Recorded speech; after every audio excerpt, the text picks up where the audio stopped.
오늘 본문은 이제 임종을 임박해 두고 있는 다윗이 자신의 분신과도 같은 아들 솔로몬에게 자신의 마음을 다하고 최선을 다해서 남기는 유언과도 같은 당부 혹은 명령이 기록되고 있습니다. 제가 한국에서 부교육자 생활을 했던 그 교회는 시기적으로 좀 어수선한 시기였습니다. 36년 동안 목사님께서 목회를 해오시고 조기 은퇴를 선언하셨습니다. 그리고 한 2년여에 걸쳐서 후임 목사님을 기도하면서 찾다가 후임 목사님께서 오시고, 그리고 그 후임 목사님이 계시는 한 2년 정도 제가 더 그 밑에서 목회 훈련을 받게 되었습니다.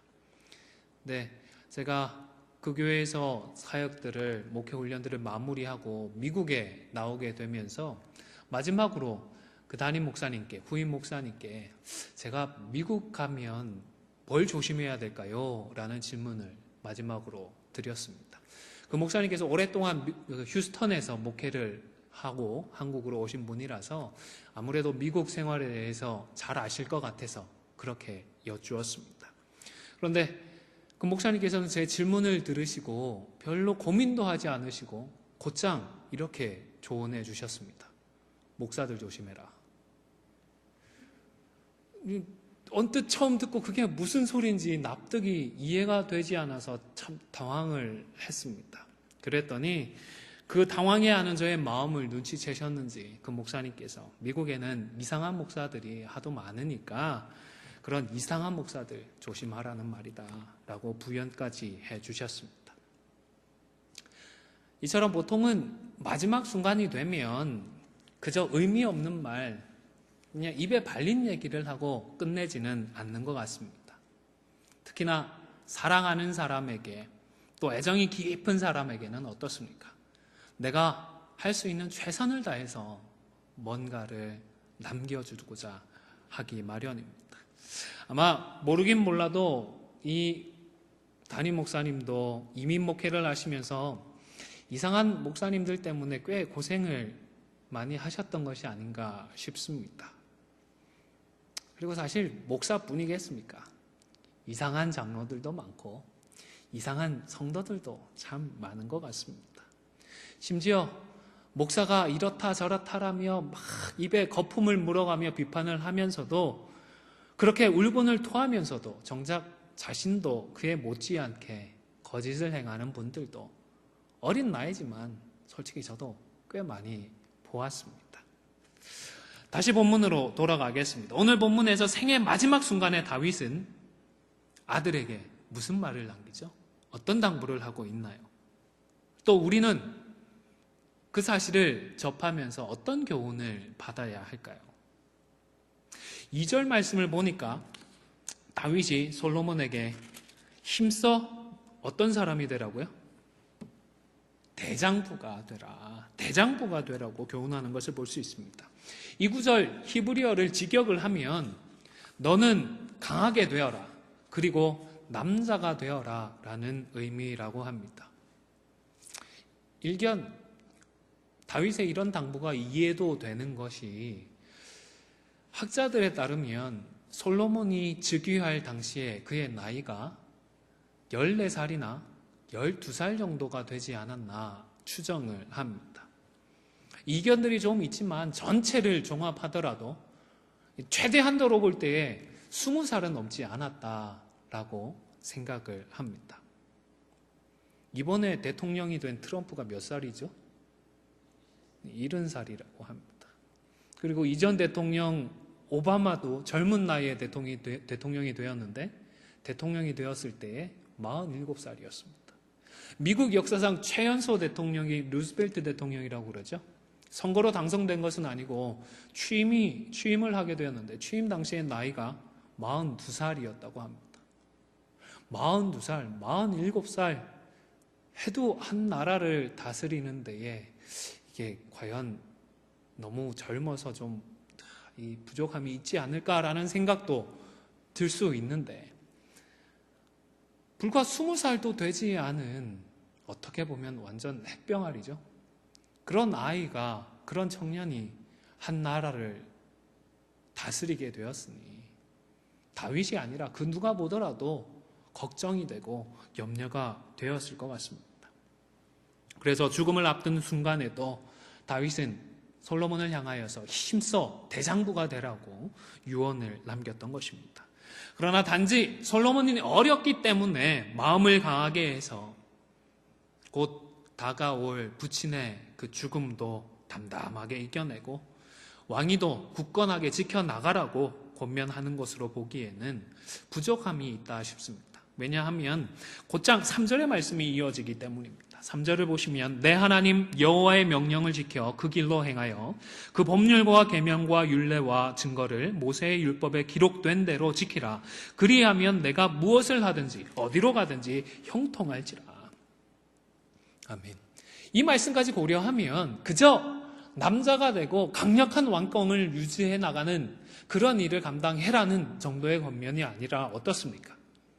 하나님의 여호와의 율법을 준수함에 있어서는 누구보다도 대장부 같은 사람이 되어서 그 말씀을 기록된 대로 지키는 복된 삶을 살아가라는 권면으로 우리가 이해할 수가 있는 것입니다. 다시 말해서 다윗은 자신의 평생을 통해서 깨달은 형통한 삶에 대한 그 비법 중에 비법을 지금 아들에게 전수하고 있는 것입니다. 하나님의 율법을 그 기록된 대로 지키는 것이야말로 인간에게 허락되어진 가장 형통한 길로의 첩경임을 말씀하고 있는 것입니다. 물론 삶의 굴곡은 누구에게나 있기 마련입니다. 말씀대로 살고자 노력을 하고 그렇게 애를 쓰지만 다윗이라고 해서 고통스럽고 절망스러운 순간이 왜 없었겠습니까? 성경에 기록된 내용들만 보더라도 다윗의 삶에도 참 많은 굴곡이 있었습니다.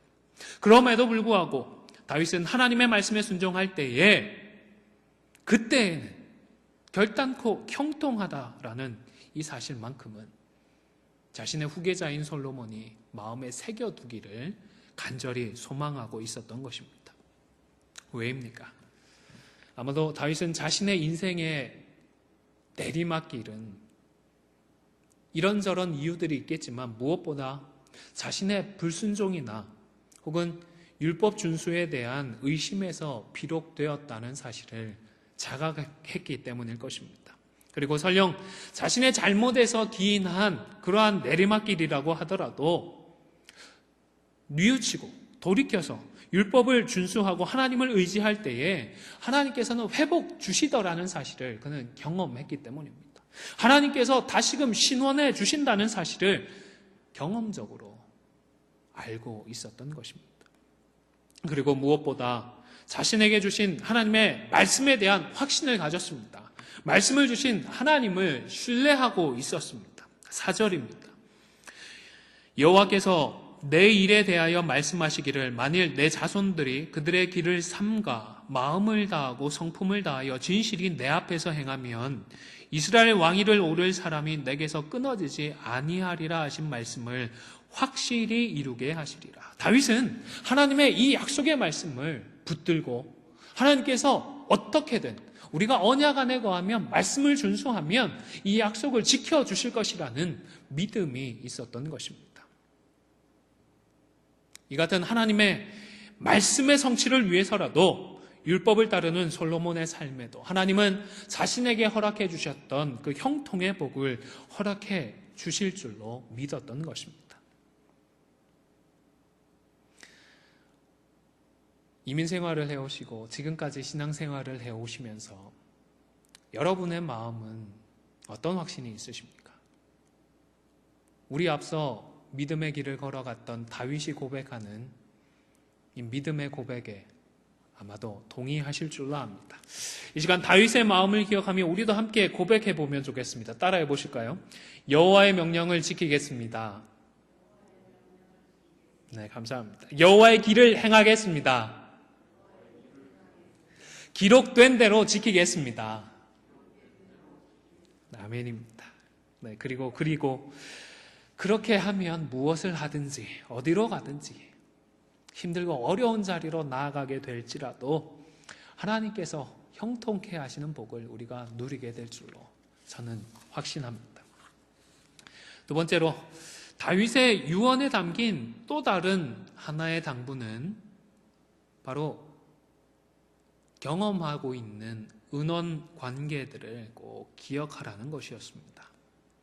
5절과 6절에는 요압이 했던 잘못을 잊지 말고 그 원수를 꼭 갚아달라고까지 당부하는 다윗을 볼 수가 있습니다. 요압은 다윗의 조카였습니다. 그리고 사실 다윗이 왕이 되는 데에도 큰 공을 세웠고 지금까지도, 그 당시까지도 군대 장관으로서 막강한 영향력을 행사하고 있었습니다. 그러나 다윗이 언급했던 것처럼 사울의 군대 장관이었던 아브넬을 계략으로 죽였습니다. 그리고 압살롬의 군대 장관이었던 아마사도 그렇게 살해했던 인물입니다. 아마도 군대 장관으로서의 자신이 가지고 있던 그 권력을, 기득권을 빼앗기지 않기 위한 행동이었던 것 같습니다. 그리고 동시에 이러한 요압의 행동은 다윗의 권위에 대한 멸시이고 도전이기도 했습니다. 그리고 장차 솔로몬에게도 이 요압은 그러한 걸림돌이 될 것임에 분명했던 것입니다. 그래서 다윗은 솔로몬에게 요압이 평안히 수월에 내려가지 못하게 하라는 사실 피비린내 풍기는 이런 유언을 남겼던 것 같습니다. 여기서 수월이라는 표현은 옛날 개역 한글에서는 음부라는 표현으로 번역이 되었었고 공동 번역 성경에 보면 지하라고 번역이 되어 있습니다. 구약 시대의 유대인들은 죽으면 그 죽은 사람들이 땅 아래에 죽은 자들의 사후세계로 가게 된다라고 생각을 했습니다. 그리고 그 땅 아래에 있는 죽은 자들의 사후세계를 수월이라고 불렀습니다. 그런데 이런 생각들이 점점 구약시대 후반으로 내려가면서 발전을 하면서 그저 죽으면 가는 곳이 아니라 죄인들이 가는 그런 지하세계와 그리고 의인들이 가는 곳을 구분하기 시작을 했습니다.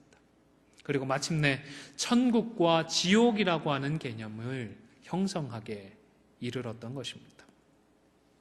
하나님은 구속 역사를 통하여서 이처럼 점진적으로 하나님의 뜻을 보여주시는 경우들이 꽤 있습니다. 예를 들어서 메시아의 사상 같은 경우에도 구약 성경을 통해서 점점 어떻습니까? 점진적으로 계시가 되었습니다. 그래서 마침내 신약 시대가 되면 예수님이 오시게 되면 예수님이야말로 구약 시대를 통하여서 점진적으로 계시되었던 그 메시아라는 사실을 알 수 있게 되었던 것입니다. 따라서 오늘 본문의 수월이 과연 무엇을 말하느냐, 혹은 이 수월이 어디에 존재하느냐를 그러한 논의로 빠지기보다는 그저 요압을 편하게 죽지 말게 하라는, 그리고 그가 범했던 죄에 대한 상응하는 대가를 치르게 하라는 일종의 관용 오구다라는 정도로 이해를 하시면 우선은 충분하다 하겠습니다. 그리고 7절에서는 다윗에게 도움을 주었던 사람들의 은혜를 기억하라는 당부가 기록이 되고 있습니다. 압살롬이 난을 일으켰을 때에 다윗과 그 일행에게 도움을 주었던 바르실레의 아들들에게 솔로몬 너도 계속 은혜를 좀 베풀어 주면 좋겠다라는 당부를 했습니다. 그리고 8절 9절에서는 시므이라고 하는 사람의 악행과 그 죄의 값을 꼭 치르라는 당부도 하고 있습니다. 그는 다윗이 어려웠을 때에는 악독한 말로 저주를 했습니다. 그러다가 후에 압살롬의 난이 평정되고 다윗이 다시 환궁할 때에는 어떻습니까? 생명의 위협을 느끼게 되었습니다. 그래서 다윗이 돌아온다는 얘기를 듣자 환영단을 1,000명이나 이끌고 급하게 요단으로 내려가서 다윗을 영접했습니다. 다분히 좀 기회주의적인 그런 인물입니다. 이후에도 상황에 따라서는 또다시 골칫거리가 될 수 있는 그런 인물이었습니다. 따라서 다윗의 입장에서는 어떻게든 좀 해결해야 하는 그런 인물이었습니다. 그런데 비록 압살롬의 난이 평정되었다고는 하지만 여전히 어수선한 시기입니다. 이런 시기에 그것도 베냐민 지파의 유력한 사람을 숙청하는 것은 다윗에게 여러 가지로 위험 부담이 컸던 것입니다. 그래서 결국 그 당시에 해결하지 못하고 지금에까지 이르게 되었습니다. 그런데 그의 인물됨을 보건대 그대로 두면 솔로몬에게도 그리고 계속되는 왕조에게도 골칫거리가 될 것이기에 꼭 해결하라고 당부를 하고 있는 것입니다. 다윗은 아들에게 이처럼 원수를 기억하고 꼭 원수를 갚아달라고 당부를 했고 또 받았던 은혜도 또 기억해서 그 은혜를 너도 좀 계속해서 보답해 주면 좋겠다라는 당부를 하고 있습니다. 그러면 오늘 이 대목을 읽는 우리는 과연 어떻게 적용을 해야 할까요? 그저 역사의 다윗이 그랬구나 라고 끝나도 나쁠 것 같지는 않습니다. 그러나 억지로 적용하겠다라고 나서면 좀 위험할 수 있다 싶습니다. 우리가 입은 은혜나 원한을 우리도 자녀들에게까지 남겨주고 책임지우는 것이 정말 하나님의 뜻일까요? 저는 아니다 싶습니다. 많은 경우 구약 성경의 내용을 적용할 때에는 신약 성경을 많이 참고해야 한다 싶습니다. 앞서 말씀드린 것처럼 하나님의 뜻은 점진적으로 계시되어 왔기 때문입니다. 인간 역사가 감당하고 소화할 수 있을 정도씩 하나님께서 계시하신 것으로 보면 좋을 것 같습니다. 그러나 그렇다고 해서 구약이 신약보다 열등하다는 말은 결코 아닙니다. 수술을 마치고 난 직후에 환자들이 단단한 음식을 먹기 힘들지 않습니까? 그래서 충분히 소화할 수 있는 죽과 같이 그렇게 부드러운 음식을 섭취하게 됩니다. 그렇다고 해서 죽과 같은 음식이 다른 단단한 음식에 비해서 열등한 음식은 아니지 않습니까? 그렇게 이해하시면 좋지 않을까 생각을 합니다. 그렇다면 오늘 본문 후반부를 통해서 우리는 과연 무엇을 교훈받을 수 있을까요? 우선은 우리는 인간의 본성이 어떠한지를 배울 수가 있다 싶습니다. 참 하나님 앞에서 바로 살기 위해서 노력했던 다윗이지만 그런 다윗까지도 마지막 순간까지 인간들의 은원 관계에 집착하는 모습을 보이고 말았습니다. 받은 은혜도 그렇고 해결하진 원한 관계도 그렇고 어린 아들까지도 동원을 해서 그것들을 꼭 기억하고 해결할 것을 당부하고 있는 것입니다. 사실 한국도 그렇고 미국도 그렇고 요즘 정치권의 뉴스들을 보면 어떻습니까? 인간 세계에서 우리들 사이에서 은원 관계가 어떠한지 너무 잘 알 수 있는 것 같습니다. 한국에서 검찰들의 수사가 마무리되면 더 잘 알겠지만 일개 개인이 국정을 좀 농단을 했다라는 이야기들이 있는데 이것도 따지고 보면 어떻습니까? 대통령과의 개인적인 이 은혜 관계를 이용한 것일 수가 있다 싶습니다. 이전 역사를 봐도 그렇고 상식적으로 생각해도 당연히 이건 문제가 될 것인데 문제가 될 것을 알면서도 대통령도 그렇고 대통령 옆에 있던 사람들도 그렇고 이런 관계에서 전혀 자유롭지를 못했던 것입니다. 제발 좀 검찰들이 이번에는 제대로 수사를 해서 앞으로 한국에는 이런 류의 일들이 사라지는 계기가 되기를 그렇게 바랍니다. 하지만 아마도 주님 다시 오실 때까지 그게 될까 의심스럽기는 합니다. 미국도 참 못지않은 것 같습니다. 요즘 그 실리콘밸리에 있는 그 IT 기업들의 CEO들이 벌벌 떨고 있다고 그러죠. 대선 기간 동안 노골적으로 힐러리를 지지하고 힐러리를 향하여서 엄청난 금액의 후원금을 냈었는데 그들의 예상과는 달리 트럼프가 대통령이 되었습니다. 그러다 보니 트럼프와 알게 모르게 맺어져 있는 그 원한 관계 때문에 정치적인 보복을 받게 되는 것이 아닌가 두려워하고 있다고 하죠. 우리들 사이에서, 인간 사이에서 참 이런 관계들 어떻게 자유롭기가 참 쉽지 않은 것 같습니다. 다윗도 이러한 본성을 극복하지 못했던 것 같습니다. 우리도 인간적인 은원 관계에는 정말 자유롭지 못한 것 같습니다. 십자가의 은혜는 왜 이렇게 쉽게 무뎌지는지 우리가 알 수 없는데 왜 세상의 은원 관계에 대해서는 이토록 우리가 자유롭지를 못할까요? 왜 그렇게 집착하고 대를 이어서까지도 원한과 은혜에 집착을 할까요?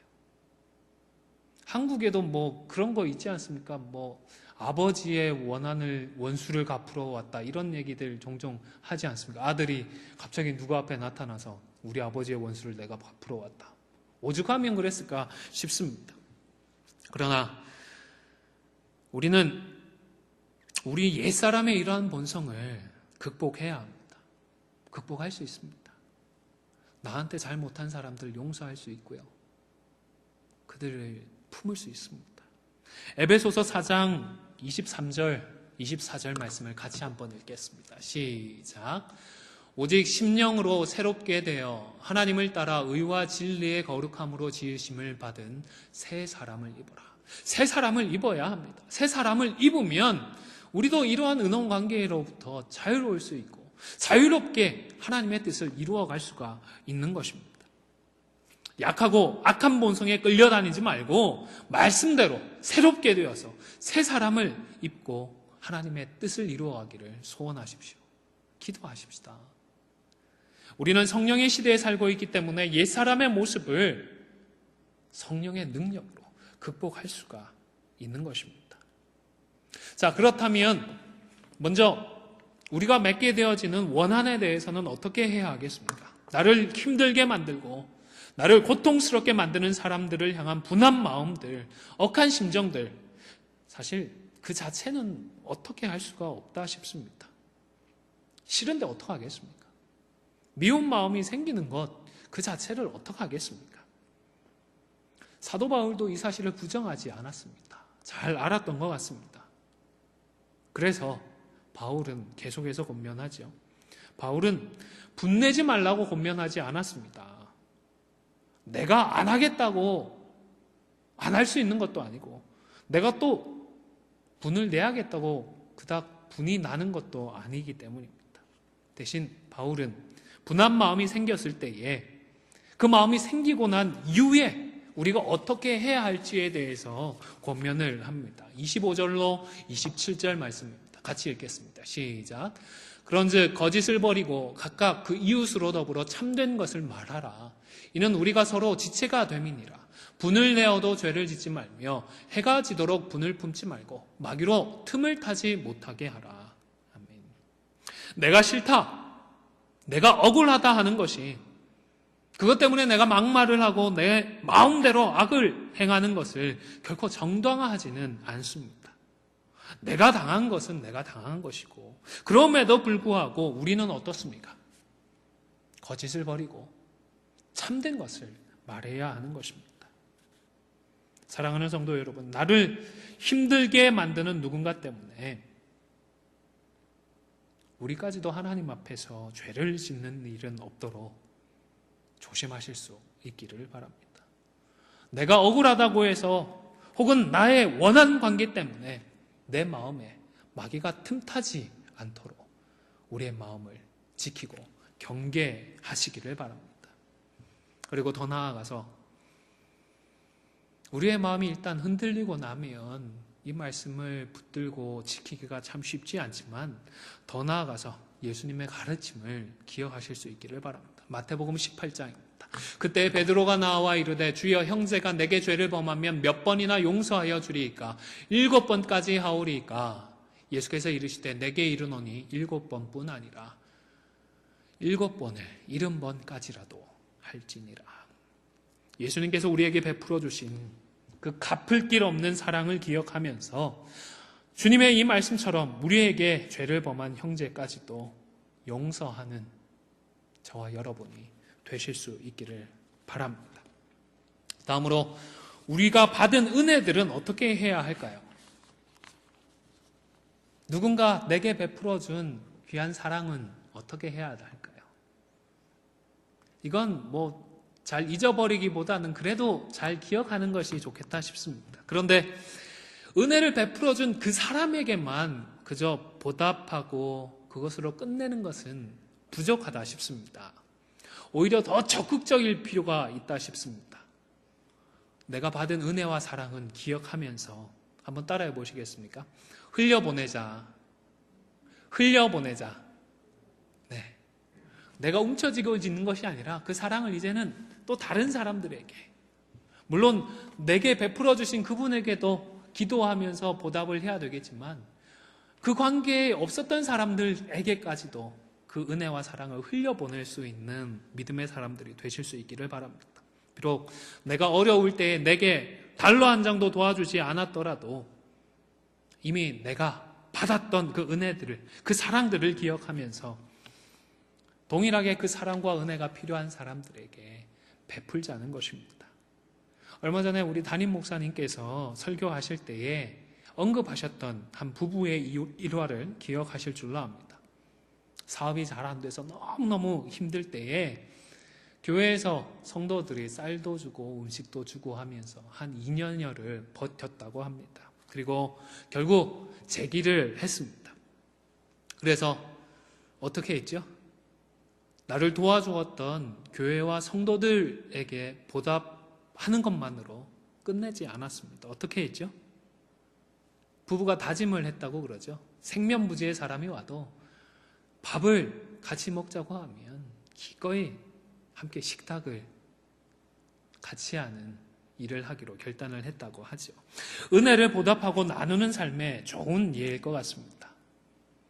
사실 우리 하나님도 우리에게 베풀어 주셨던 사랑을 하나님께 돌려주라고 하지 않으셨습니다. 오히려 이웃들을 향하여서 베풀라고 하셨습니다. 야고보서 1장 27절입니다. 같이 읽겠습니다. 시작.